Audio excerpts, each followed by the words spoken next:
Hey guys, Unseen Hero here, and I'm bringing you guys a Pokemon X and Y Wi-Fi battle against Juan, or Juan, or however you want to pronounce his name.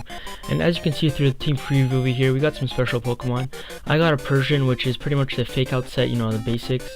Lantern, which is my especially defensive Pokemon with T-Wave and the Confuse Ray. Dusknoir is my physically defensive Pokemon. I have a Choice Scarf Flygon that has mixed attack. He's special attack and physical, but mainly physical.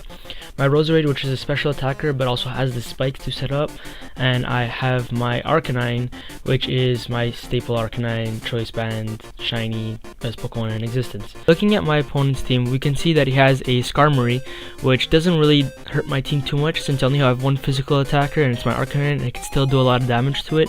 So I kind of neglected the Skarmory. I didn't think it would be able to do much. I looked at his Aerodactyl and I assume it to be Mega Aerodactyl, since what other set would you rather run other than the Mega set? And it can actually be a very big threat to my team since the only physically defensive Pokemon I have is the Dusknoir, and if I let him set up, it could just cause havoc onto my team. And after that, you can see the Greninja, which is probably his basic special attacking set, so I have my Lantern to take his hits. If not, I also have Dusknoir, which could take his hits pretty well. Looking at his Alakazam, it's most likely the Focus Sash with the Magic Guard, and doesn't really threaten me too much because I have an Extreme Speed Arcanine, and I have a Lantern, which I think could take a hit or two. That's what I was assuming, maybe one or two. He has an Infernape, which many Pokemon on my team could hit. I could take my Lantern in, I could put in my Dusknoir, my Flygon, or my Arcanine, so it's not really threatening to my team, but the Pokemon that is threatening out of his whole team is his Whimsicott. The reason the Whimsicott is so threatening is because it can run any set. It can run a Stun Spore set, and if it Stun Spores my team, I am kind of done for, since I kind of rely on speed at this point. If he has Memento, he can let his Mega Aerodactyl set up, so it can be very threatening, and I just didn't know how to react to it. So I decided to leave out my Persian so I could fake out the first turn and U-turn the second turn. And I was somewhat expecting his Whimsicott to come in, and I was correct, he does come in. So I decided to go for the safe fake out, do a considerable amount of damage after the Life Orb. And he does reveal that he has the leftovers, which I could see is more of a defensive set for this Whimsicott. This turn I decided to go for the taunt, knowing by taunting him I'd cut down half his move pool most likely. And he goes off for the Stun Spore, and luckily I don't get paralyzed, so I'm able to get off the taunt.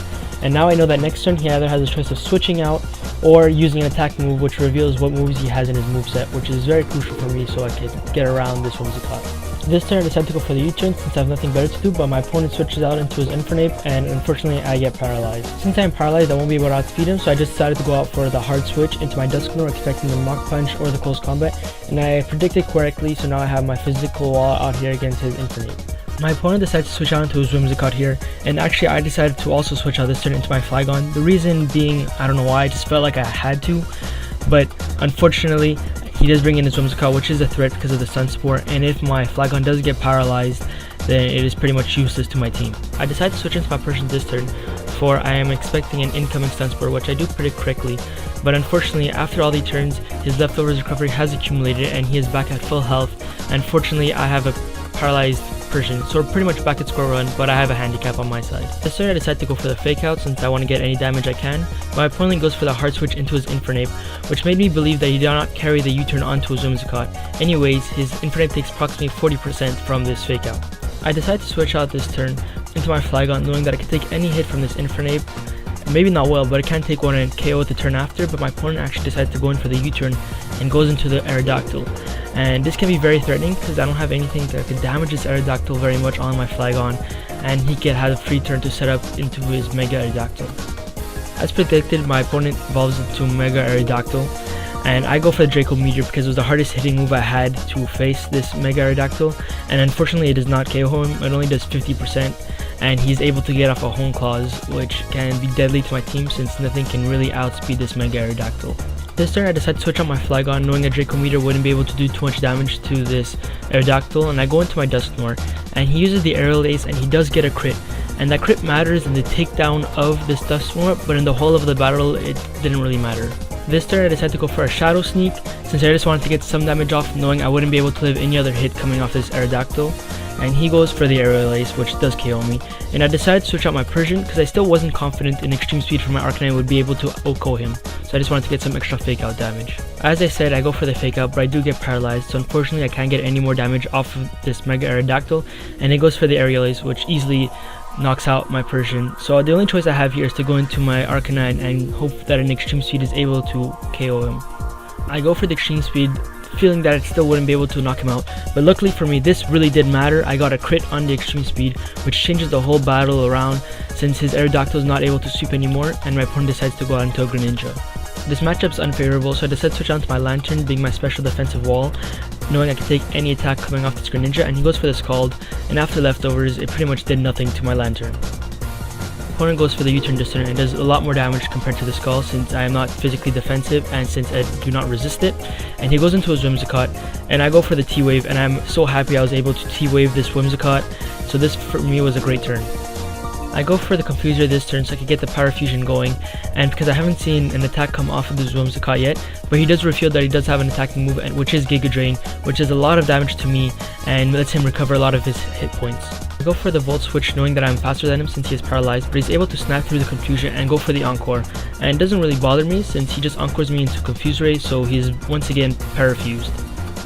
Since I am Encored into Confuse Ray, I have to do the Heart Switch into Roserade because it can take a Giga Drain, it can't be Encored, and Stun Spore doesn't affect it, but fortunately enough for me, his Whimsicott does get hit by the Confusion. My opponent's chances of attacking are very low, so I decide to take this opportunity to set up my spikes. My opponent goes for an attack and he's able to break through the Parafusion and get the U-turn off, and he decides to switch into his Skarmory. I know my opponent switched into his Skarmory so he can get the Defog off, so I decide to go in for my Sleep Powder and try to rack up some damage before he wakes up. I use the Shadow Ball this turn knowing that his Skarmory wouldn't be able to take this too well, and it does 1/3 of his health, but at the end of this turn I do not see the leftovers, so I assume he has the Rocky Helmet on this.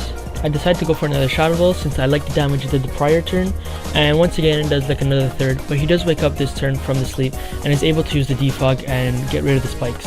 This turn I decide to go for the Sleep Powder, but my opponent is smarter than that and switches on to his Whimsicott, and since he is a grass type it does not affect him. I decide to stay in this turn and go for a Shadow Ball, but I forget that my opponent carries the Encore and he Encores me into Sleep Powder, which is a great play since now I can't do anything to his Whimsicott with my Roserade. My Roserade can't do anything, so I feel like I have to switch on to another Pokemon, and I switch on to my Flygon hoping he didn't go for the Stun Spore or he got paralyzed, and luckily he did get paralyzed this turn.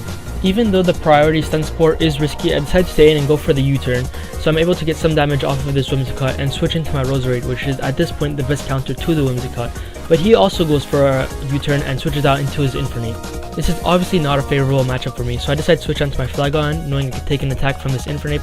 He goes for a Fur Blitz. Even though I do resist it, he does get a lot of damage off of on me.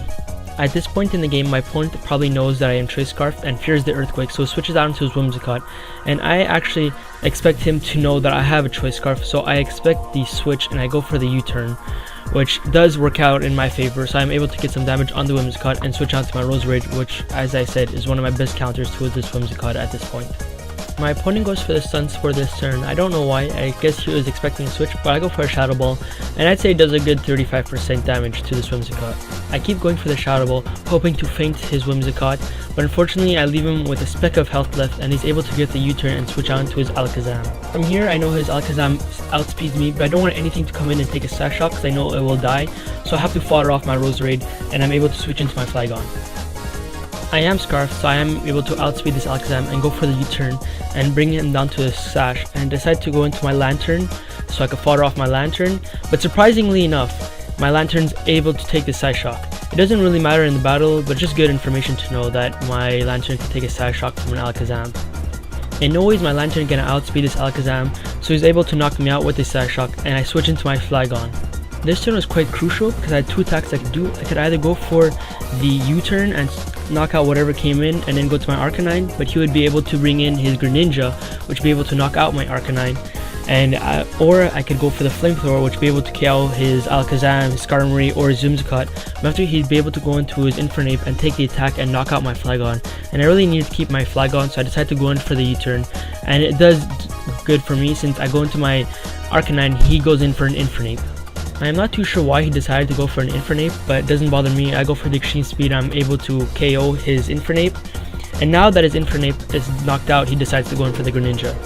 I stay in here and go for the Extreme Speed, knowing I do a big chunk of damage to this Greninja, which it does, and after his Scald, crit to no crit, is going to bring down my Arcanine, but he does take Life Orb Recoil, which leaves him at a minimum amount of HP.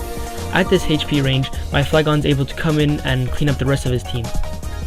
I decided to go for the flamethrower since it's able to take out his Alakazam and his Greninja easily because of how much health they have left, and the flamethrower is super effective against his Carmarine. I won't have to take any Rocky Helmet damage. This was an amazing battle. Thank you Juan or Juan or however you pronounce your name, sorry. I met him on the XAT Pokémon Wi-Fi chat, so if you want you could go there and speak to him and tell him how well he did, or if you want to find any battles you can go there and meet people, and it's just pretty fun to be with. Anyways, this is a great battle once again. Thank you very much. Unseen here signing off. Peace.